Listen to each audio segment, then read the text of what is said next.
guys. I hope you guys are doing amazing wherever you are in the world. I'm so grateful that you guys are listening, watching, subscribing. I'm really happy that you're finding my content useful, and hopefully it's able to help you become that self-actualized, optimal human being that we all want to become. We want to be better than we are right now. In this video, I want to speak to you guys about a brilliant idea that a viewer, David Harris, suggested a while back, and I'm sorry I'm getting to it so late. But he asked the question, do I think INFJs are acquired emotional savants? I think that's how you say it. And the reason he says that, he was reading up on savants and how they're formed, and he perhaps thinks that the reason INFJs are so emotionally acute, the reason why we're so good at gauging emotions, at figuring out what's going on around us, and kind of being so empathic is because he thinks because of childhood traumas or childhood activities, we had to kind of, our brains, and evolutionary wise, our brains had to kind of allocate more resources towards the emotional side of our brain and towards the side of our brain or the part of our brain that's involved in gauging emotions, understanding emotions, being empathic, and all that, and kind of removed some resources from some other parts of our brain, right? And so that's the reason he thinks why we have this tendency to be savants in this reason. I mean, we are always much better at gauging emotions than anyone else around us. We know what everyone else is thinking around us. We know how they're feeling. We know if they're feeling good or bad. We know how to make them feel better, blah, blah, blah, right? And this talent or ability that we have, it's not something that is universal. It's not like every single person on this planet has this talent or ability. Now, I've done a video on this before where, I had asked the question, do you think INFJs are born or made? I don't know. Is it nurture or is it nature? Were we made this way because of our environment, because of the families we lived in? Or are we this way because of genetics? Did we grow up like this and we were born like this, right? I don't know the answer to that question. No one really does, right? But I do have some things that I want to say about this idea that David Harris has presented. Thank you again for presenting this idea to me. I was recently, so you guys know that I live in Chiang Mai, or I lived in Thailand for a while, and I've been away from my family, and I only come back occasionally, maybe every 6 months or less, just to visit my family, just to be around them, obviously. And I noticed that whenever I come back, and I love my family to death, so nothing that I say is against them in any shape or form. I love them to death. They're great people. I'm just explaining to you guys. I wanted to share a story because that's the best way of explaining things. And so, but I notice every single time I come back is that I kind of fall into the same pattern recognition system, where my empathic nature goes up like that. I mean, I might be like functioning at this level, perhaps at 50% whenever I'm around in the world, I'm walking around doing my thing. But as soon as I'm home, it just kind of levels up and I'm at like 75, 80, 90%.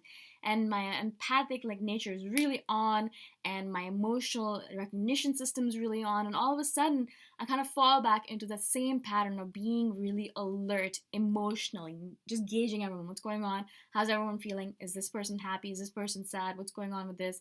A lot of intensity in that.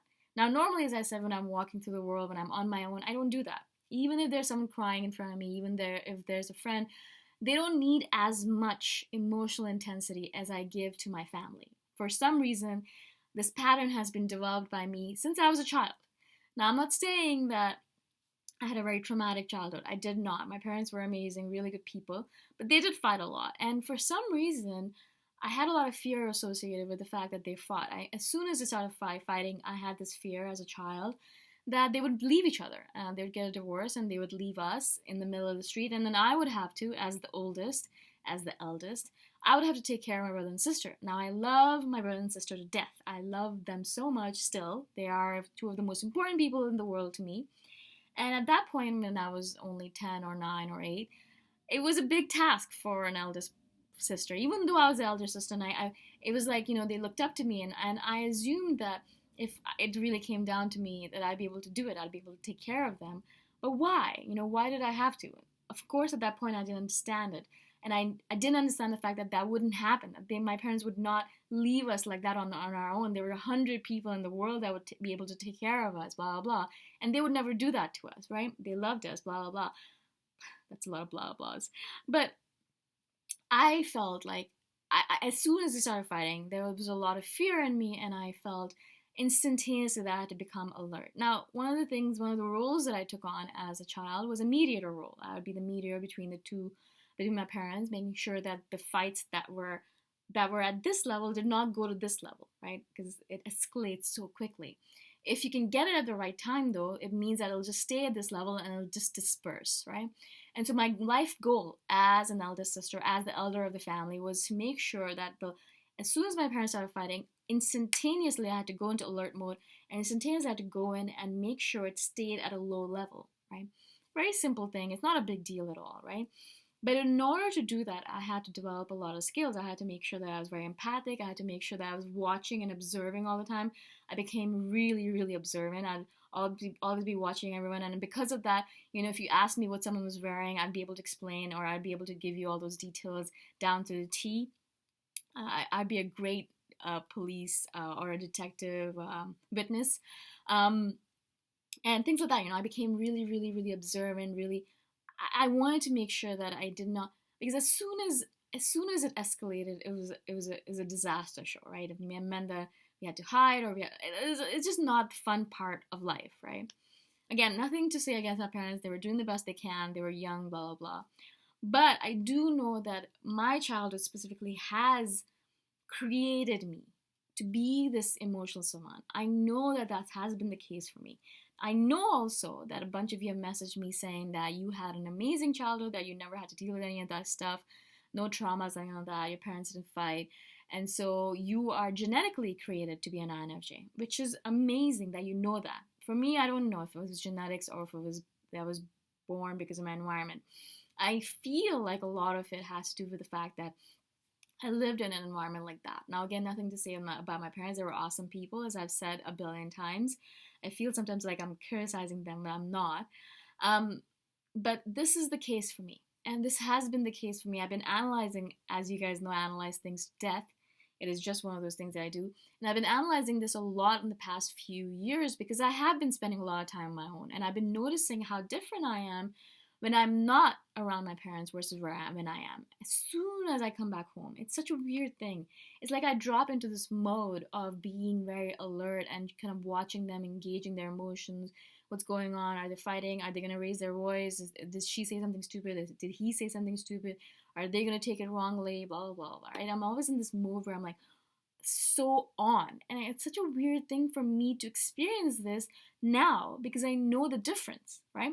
A lot of you guys have probably never lived away from home yet because you're young and you're still figuring out, you're still at school, you're still at university, and so you don't know the difference. As soon as you leave home, especially if you leave for an extended period of time, as I did, as soon as you leave really, really far away, right? So I didn't just move to a apartment downtown. I did that previously, but now I've moved to the other side of the world, right? And so none of their stuff here in this room, in this apartment, in this house can affect me because I'm so far away. I'm 10,000 miles away, right?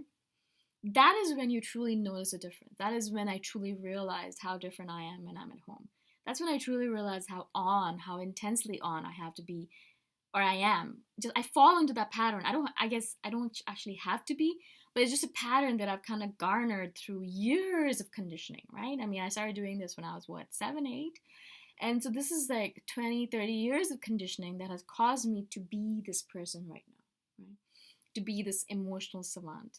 Now, some of you might message me saying, it wasn't like that for you guys. You didn't have that kind of childhood. You became like this because you were genetically born this way.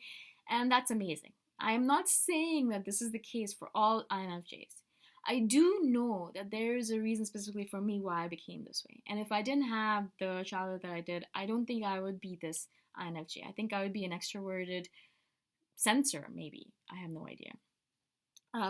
But I do know this has been the case for me. And that's the reason I wanted to share this with you guys, because there's so many interesting different ways of becoming an INFJ, right? There's so many different paths that we take to become so many different people. Even though we might all be INFJs, we are all going to have different paths to get there.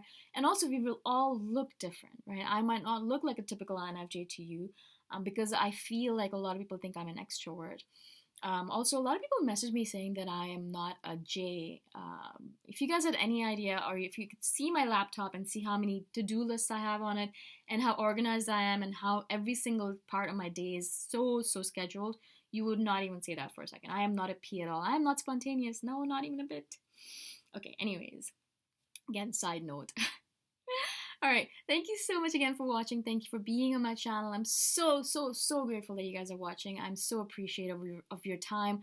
I mean, there's thousands of YouTubers that you could be paying attention to. I'm so grateful that you're paying attention to me. And I hope that I've been able to give you the value that you deserve. That, you're giving me your time. I want to give you good value for it. Again, if you guys have any questions, please message me anytime. You can message me below in the comments, or you can message me privately. All my contact information is in the description below, and I shall see you guys the next time around. Bye for now.